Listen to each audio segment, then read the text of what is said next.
I think a lot of Aussies can relate to setbacks and understand the feelings involved with that, and it's about, I think I'm a bit more relatable now, you know.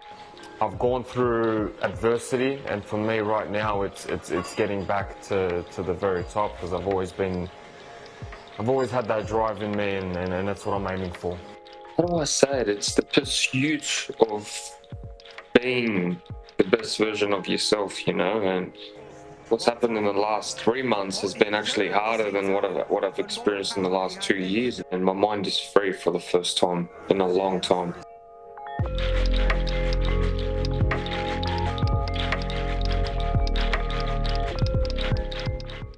Tim Tszyu learned the hard way that winning a world title is difficult, but holding on to it is even harder.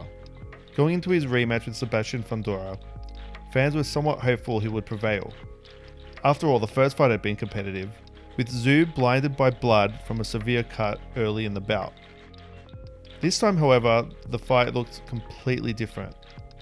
Fundora used his freakish 80-inch reach with brutal efficiency to overwhelm Tszyu, smothering his offense and controlling the distance from the opening bell. As the rounds progressed, it became clear that Fundora had made adjustments, while Tim Tszyu had not. Despite a brave effort, including a final stand in the 7th round where Tszyu landed some of his heaviest shots, the inevitable result was a dominant beating that forced him into submission. Fundora! He's one tough mother. And I tried to give it everything, but I just couldn't do it. And victory belongs to Sebastian Fundora, the best 154-pounder on the planet right now. His corner should have recognised this and saved him, sparing him the awkward moment where he did not answer the bell for the 8th round. I'm sort of glad that the Fundora loss happened, and the fact that, you know what, I was able to sit down with myself and think about the future and make changes. It was his 3rd loss in 4 fights, a harsh reminder that Tim had limitations at world level, despite his great potential. Given his lack of head movement and technical flaws, it is a testament to his natural ability, mentality, and determination that he got as far as he did. We need to see a new version of Tim Tszyu, and one thing about Tim, he's never been afraid to take punishment. For a long time, he was good enough to get away with that. When you get up to the elite level of boxing, if you don't make defence as important as your offence, you're going to get bashed. Many fighters aim for the stars, but very few become world champions. Some fighters will be satisfied with these achievements, but Tim Tszyu wants more. No pain, no gain. That's exactly. Boxing is a cruel and unforgiving sport.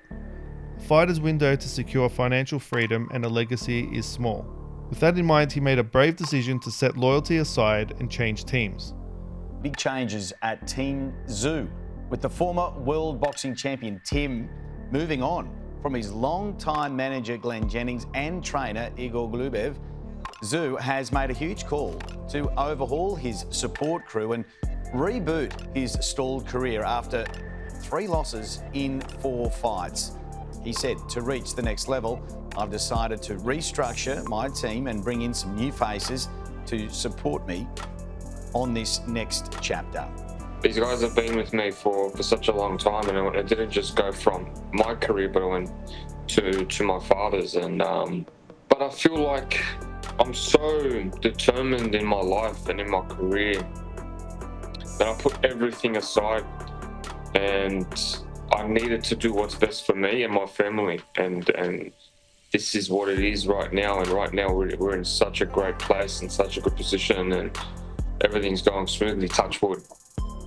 Tim's reached a stage in his career where he needs something different. He needs something to inspire him and motivate him to move on to better things. And sometimes in life you've got to make big changes, and as much as I'm very proud of the achievements of what we've done for Tim, it is probably time for him to go, and now it's time for him to go and do it. And it's not just you, it's Igor, there's it's a handful of you. Yeah, there's 5 of us. That's up to him now. He's made his decision, and now he needs to move on and do that. Many doubted he would do it, as his loyalty had seemed fierce, even to the detriment of his own career. He has now enlisted Australian boxing legend Jeff Finnick and appointed a new head coach, the respected Cuban strategist Pedro Diaz, who has trained former world champions Guillermo Rigondeaux and Miguel Cotto. This guy is a genius, honestly, a genius. And our goals are not domestic. We're going for international. We're going for back to world titles. That's exactly what's on my mind. And with someone like that with me, going to war right beside me, I feel like that's what's needed in my career right now. In his first outing with his new team, Tim will take on a stay busy fight to close out the year with a win and confidence boost, as he takes on undefeated Anthony Velasquez. You've made all of these changes, a new trainer in Pedro Diaz. That is why you are over there in Miami training. Just tell us what this has done for you, why you had to do it, and how you're feeling about it all. I'm rejuvenated, refreshed, got a new outlook in boxing.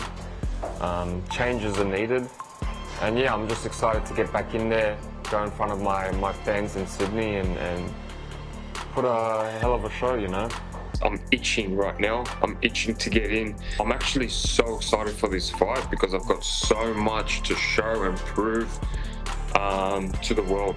I believe in myself, I believe in my skills, and it's just I believe in my ability, and I really believe I'm gonna win this fight. I think I can win in multiple ways. I'm just gonna fight my fight, and however it plays out, it's just one.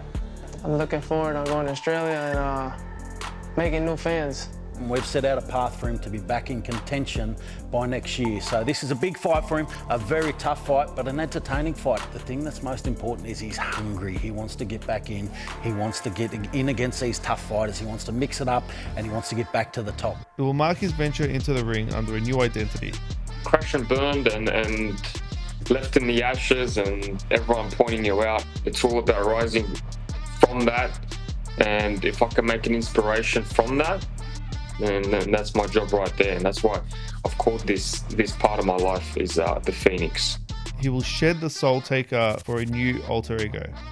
In Greek and Egyptian mythology, the Phoenix symbolizes renewal, one that represents rebirth and resurrection, rising and regenerated from its own ashes.